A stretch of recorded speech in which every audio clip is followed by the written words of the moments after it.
अस्सलाम वालेकुम। आप देख रहे हैं डेली पाकिस्तानी। आज हमारा टॉपिक है Pakistan Muslim League Noon election campaign for Kashmir. Kashmir में इस वक्त सारी सियासी जमातों की जानिब से भरपूर इलेक्शन कैंपेन चलाई जा रही है। पाकिस्तान पीपल्स पार्टी की जानिब से बिलावल भुट्टो जरदारी साहब ने भी बड़ी भरपूर इलेक्शन कैंपेन चलाई है और तहरीक इंसाफ के जो वज़रा हैं वो भी भरपूर कैंपेन चला रहे हैं। मुस्लिम लीग नून की कैंपेन अगर हम देखें तो मुख्तलिफ है। मुस्लिम लीग नून की कैंपेन खुद मरियम नवाज़ चला रही है। पीपल्स पार्टी के बिलावल जरदारी साहब चला रहे थे, लेकिन वो कैंपेन ख़त्म करके खुद अमेरिका रवाना हो गए और पाकिस्तान पीपल्स पार्टी के दीगर कायदीन उस कैंपेन को लीड कर रहे हैं। पाकिस्तान मुस्लिम लीग नून को जो वहाँ पे कश्मीर के जो वर्कर्स का मुतालबा था, अगर मरियम नवाज़ कश्मीर में इलेक्शन कैंपेन में नहीं आई तो वोट पर बड़ा असर पड़ेगा। तो मरियम नवाज़ कश्मीर में इलेक्शन कैंपेन का बाकायदा उन्होंने आगाज़ किया और आप देखें, अभी आप स्क्रीन पर देख रहे हैं हज़ारों लोग उनके कैंपेन में शिरकत कर रहे हैं। अब देखना ये है क्या इलेक्शन के दिन 25 जुलाई को कश्मीर की अवाम मुस्लिम लीग नून को दोबारा अपना मैंडेट देगी या वही रवायती तौर पर जिसकी वफाक में पाकिस्तान की हुकूमत होती है वही कश्मीर में हुकूमत बनाता है, वही गिलगित में हुकूमत बनाता है। गिलगित में भी तहरीक इंसाफ की हुकूमत आई क्योंकि उनकी मरकज़ में हुकूमत थी। जो पाकिस्तान की रवायत हम देखते आ रहे हैं उसी तरह से देखेंगे क्या मुस्लिम लीग नून को दोबारा कश्मीर की अवाम मैंडेट देगी।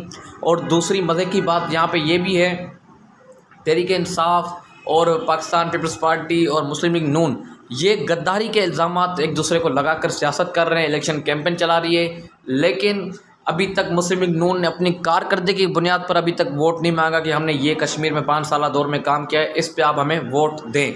सारी सियासी जमातें जो भी वहाँ पे इलेक्शन कैंपेन में उतरी हुई है एक दूसरे को गद्दार वतन का इल्ज़ामात लगा रही है, लेकिन क्योंकि मुस्लिम लीग नून की हुकूमत थी 5 साल पिछले तो वो अपनी कारकर्दगी शो नहीं कर रहे। लेकिन देखा जाए कि ये जो इनको जो सियासत जो नई सियासत का नया जो रुख सियासत का आया है, क्योंकि ये तो काफ़ी अरसे से चलता आ रहा है कश्मीर में, या इलेक्शन जब भी आते हैं तो वो मुल्क का गद्दार है, वो इंडिया का हामी है, वो पाकिस्तान का गद्दार है, ऐसे इल्ज़ामात ऐसे नारे लगते हैं। लेकिन मुस्लिम लीग नून की इलेक्शन कैंपेन से लगता है कि अवाम का रुझान मुस्लिम लीग नून की तरफ है। मरियम नवाज़ अच्छा इलेक्शन कैंपेन को लीड कर गई है। अभी तक जो भी उनके इलेक्शन कैंपेन के जलसे हुए हैं, ज़्यादा अक्सरियत लोगों ने वहाँ पे शिरकत की है जलसों में, और जो वहाँ के मुस्लिम लीग नून के काफ़ी रहनुमा मुस्लिम लीग नून छोड़कर तहरीक इंसाफ से इलेक्शन कंटेस्ट कर रहे हैं और तहरीक इंसाफ के कुछ लोग आज़ाद इलेक्शन कंटेस्ट कर रहे हैं। तो अब देखना यह है कश्मीर की आवाम अपना फ़ैसला किसके हक़ में सुनाती है। आज हम अपने जो व्यूवर्स हैं उनको दिखा रहे हैं इलेक्शन कैंपेन मुस्लिम लीग नून की कश्मीर में। आप देखें और आप कमेंट के ज़रिए हमें बताएं कि कौन कश्मीर में हुकूमत बनाने जा रहा है। बहुत बहुत शुक्रिया। इंशाल्लाह दूसरी भी पार्टीज़ के कैंपेन आपसे शेयर करेंगे। शुक्रिया।